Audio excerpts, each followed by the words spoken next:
Hey guys, this is Diane Lee from Teach Pre-K, and today I am going to talk about a couple of things that I think go hand in hand, and that is teaching kids to protect themselves with boundaries. It's a big one and super important. How to problem solve and how to cut down on tattling. I try really hard with this, and I don't ever want to shame kids or label anything. So I kind of a little nuanced way that I cut down on the tattling in my classroom. It never fully goes away, but I do have some strategies that will lessen it quite a bit in your classroom. So what I do at the beginning of the year, I start using language like, wow, look, you just solved a problem. Or if something's going on, a little altercation between kids, how can we solve this problem? Child can't get a coat on their hook out in the hall. I show them their tag makes a loop, or they can use their hood. I have them do it, and I'm like, oh my gosh, you just solved your problem. Wow, you're a problem solver. So I start using the words solving problems. How do we solve this problem? And giving them little tips here and there as needed about problem solving. Another thing I do in about the second month of school, so I'm giving this talk this week, which is why I wanted to do this video. I teach the kids how to protect themselves and have boundaries. I will tell the kids in a whole group, I'll say, okay, today we are going to practice solving some problems that we might have in the classroom or out on the playground with other kids. So I'm going to tell you a few things and I'm going to tell you what to do so that you can solve problems and protect yourselves. One thing that I see with kids, they love to chase each other around the playground. But what usually happens is the one that's running from the child that's chasing them, so the one that's being chased, will get a little tuckered out and they won't want to play the game anymore, but they feel like they can't stop running. So they'll run to me, grab onto my leg, say, so and so's chasing me. So I will use this as an example in our discussion. What if someone's chasing you and you don't want to play chase anymore? They're like, I'll go tell a teacher. Well, telling a teacher is fine and great, but that doesn't empower them.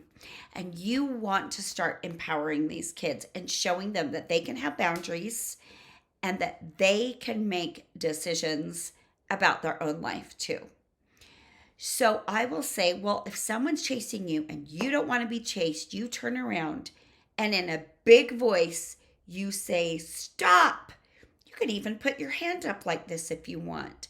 Say it with me. Let's do this. Someone's chasing you. You don't want to be chased. 1, 2, 3, stop. So they'll say stop. And no matter how loud it is, I have them say it again louder. And I will tell them, you need to let this person know you mean business. You need to really say stop. Let's try it again. Strongest voice ever. Stop. Great. So if you're the one doing the chasing and someone says stop, what do you think you should do? And the kids will say, stop. Right. You should stop. You listen to your friends. If someone doesn't like what you're doing and they say stop, you stop. You guys, this might be the first time any of these kids have heard this. And imagine how empowering and helpful both of those things, both the saying stop and learning that when somebody says stop, you stop, how many problems that's going to solve in their whole life. This to me should be practiced every year. I teach 3 to 4 year olds and 4 to 5 year olds 2 different times of the day. I will teach both classes this. I will go on in this discussion, but what if the person doesn't stop? What should you do? Well, you can say stop again in an even bigger voice, or if they aren't listening to you, you go get help. You go to any teacher you see on the playground. You go to any teacher that you see in the classroom. If you are not on the playground or not in the classroom, you go to any grown-up in the school and they will help you. So you're empowering them and you're showing them that there are people in this school community that will help you. I will help you. My aide will help you. The other teachers of the other classes will help you. It is our job to look after you. And what else did we learn? If someone says stop, you stop. If that was told to kids over and over and over every single year in a very strong way, it would save a whole lot of people a whole lot of hurt later on in life.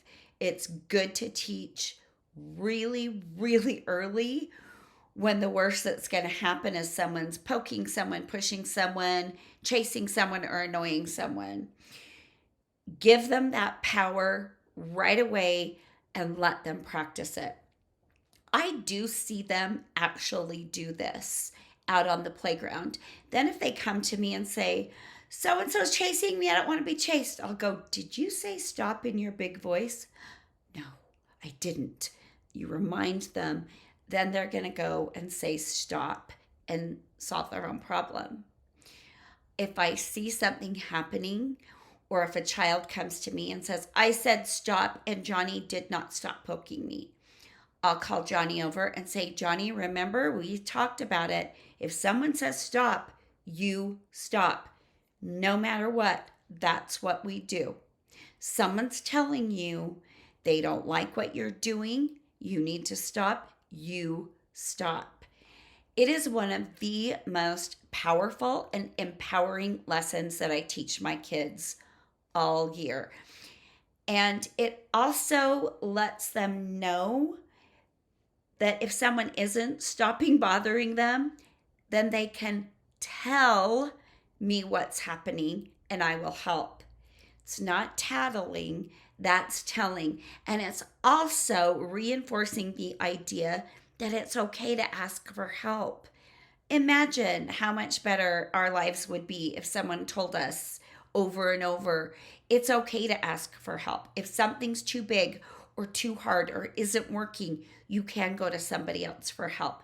It is such a valuable lesson, you guys. I really hope that you work this little discussion into your whole group time or your circle time. It will pay off huge dividends. And sometimes it needs to be repeated and done more than once a year. Now, on to tattling. As you can tell, part of that lesson was telling. Telling and tattling are very different. There's some books out there about tattling. I teach such young children that I've read these books and I just feel like they're not quite age appropriate. So if any of you are really good writers, that's a good book that you might want to write. But what I do, since I start problem solving language, I teach my little problem solving whole group lesson, boundaries lesson. Another thing that I will do during the year is, of course, the beginning of the year, I set down my rules, right? Well, here's some reasons why kids tattle. They want to know that things are going to be consistent. So if they see the rules are being broken, they want to know that someone's going to come in there and make sure those rules are being followed. It's really important to their sense of security. There are some kids that feel like that's their way of being a helper, is informing you about every infraction, mild or otherwise, that happens in the classroom. And I'm smiling because I'm thinking about all the little guys through my history of teaching that took that upon themselves, and how it's just, a way for them to feel safe in their environment, to feel needed, to feel like a helper. It's, it's really important to them that people are following the rules and that other people are doing what they're supposed to do. So I'll give you a for instance. I will have kids come up to me. Big rule in my classroom is we do not knock over anyone's block tower but our own. If we want to do a little game with our friend where we're knocking each other's towers over, we have to talk about it and make sure it's okay with each other first. And no one really ever agrees to that game, but it's happened. So a lot of times I will be teaching small group centers. I'll have a group of kids at the block table. One child that was at the block table will come to me and say, Mrs. Lee, Jeff just knocked down Dave's tower. And that's against the rules. Well, this kid is Tommy. He's not Jeff. He's not Dave. So I'll say, I'll look over at the block table. I have my classroom set up so that I can see all my free choice centers. And I'll look over, and Dave and Jeff are playing just fine. And I'll look at that kid and I'll say, thank you for telling me. But it looks like Dave and Jeff are both okay. If they have a problem with it, they can come to me. So in this instance, I am letting this child know that this problem is not his to solve. I appreciate him letting me know the rules were violated, but I don't think anyone's feelings were hurt and nobody's upset. So I don't know what they have going on with each other. It could have been an accident, and the other one said, oh my gosh, I'm so sorry. It might have been a tower they were working on together, and the one put the last block on. I don't know, but they're not upset. Another thing that might happen, same situation. This time, it's Dave that comes over and says, Jeff knocked my tower down, Mrs. Lee. And I can see that Dave is upset. I will immediately say, I can tell that made you upset. Did you tell Jeff that made you sad or upset? And 9 times out of 10, because they're learning how to problem solve and resolve conflicts, they'll say no.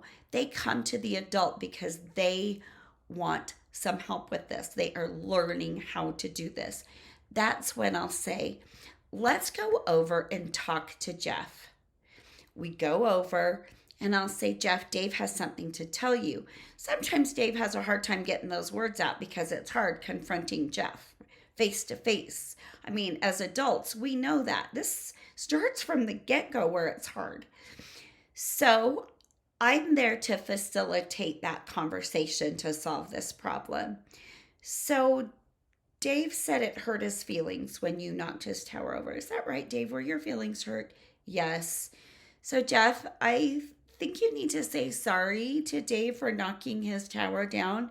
And if you knock down someone else's tower or Dave's tower again, you can't play here at the block table because you know that's a rule, that we don't get to play at the block table if we knock towers down. I will let the kids have one warning. If this Jeff is like just a chronic knocker over of towers, I might not be as patient with them. But they are little kids and they are learning. If Jeff knocks the tower down again or knocks down Timmy's tower or Tom's tower, he will go. Because I do need the kids to know what the consequences are, and I need to be consistent with the consequences. It's natural consequences. You do something wrong, I've told you what's going to happen, it's going to happen. And that helps the kids learn and feel safe in my classroom. So we will go over and over how to talk about how these little violations hurt our feelings and how we need to talk with each other over and over. When they talk and they're friends again, I'll say, you guys did a great job solving your problem. I keep using those words, solving your problem. If something's going on with kids and they're like, Mrs. Lee, Priscilla really hurt my feelings. She said I wasn't invited to her birthday party. And I'm like, wow, yeah, I can see that hurt your feelings. Let's go solve this problem. We'll go over and I'll tell Priscilla, that is something we need to keep to ourselves if we're not going to invite somebody to our party. Those words really hurt. So, again, I might even, because believe me, with the pre-K kids, that is something they use to hurt each other. You're not coming to my birthday party. Their birthday is in July. They're not even going to remember this issue. They're going to invite the whole class, whatever. I know that, but they don't know that. The other child doesn't know this. She just knows she's not going to be invited to a party. So I'll say, I think we're going to talk about this in whole group. And I don't think we should ever talk about birthday parties in our classroom. It's just not the place. Too many feelings get hurt. And we'll have that discussion. I'll say, that's how I'm going to solve this problem. So we, through talking about problem solving, coaching them through problem solving, supporting them with problem solving, teaching them to use their words for problem solving instead of hitting, kicking, biting, pushing. That's all part of our job, and we know that. Learning which problems are yours to solve, and if you're not part of the problem, it's not yours to report unless, and I do talk about this with my kids, it is not tattling if a child comes and tells you someone's about to jump off the playground where they can break a leg, fall on the cement. I mean, it's dangerous, right? A child sees imminent danger, they tell you. That's not a tattle, that's a tell. That is I'm going to save this kid from a trip to the hospital by telling Mrs. Lee. Or maybe someone has jumped off the playground and they're laying there and you were dealing with a problem with some other kids, and the other teacher that was on the playground with you has just taken 3 kids to the bathroom, so you can't be everywhere at once. The kids also know that they need to let teachers know if somebody is hurt or crying or about to make a really bad choice that's going to hurt somebody else or hurt themselves. Those things aren't tattling. That is something that they can see could be a big problem. It is really hard, you guys. It is really hard. I don't think I really use the word tattle in my classroom. I like to use the word problem. This is not your problem. You're not part of this problem. That is a problem between, Johnny and Susie. I don't want to label any of that. I feel like as the kids get older, if they are still tattling a lot on their friends, it's going to come from the other kids. It's going to come from their brothers or sisters. I want to focus on how we can positively change how we're handling problems with each other, how we need to report when we see something that's going to happen that might cause somebody great harm or be really inappropriate. And, a lot of kids really know that's wrong. Pulling someone's pants down, that's wrong. Biting someone, that's wrong. They know.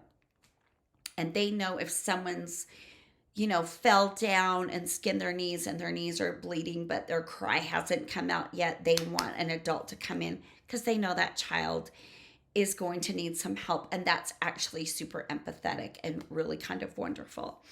So it is an ongoing battle, but keep everything framed with protecting themselves, boundaries, and problem solving. And you're going to have a great year. You'll have less tattling, and you will also raise a bunch of kids who know how to take care of themselves and how to solve their problems. And that is invaluable. It starts at this early age, and you are the perfect person to do it. Thanks so much for watching. I hope this has been helpful. If you have any great things that you do with your students, please leave it in a comment below. I'd love some new strategies. Thank you.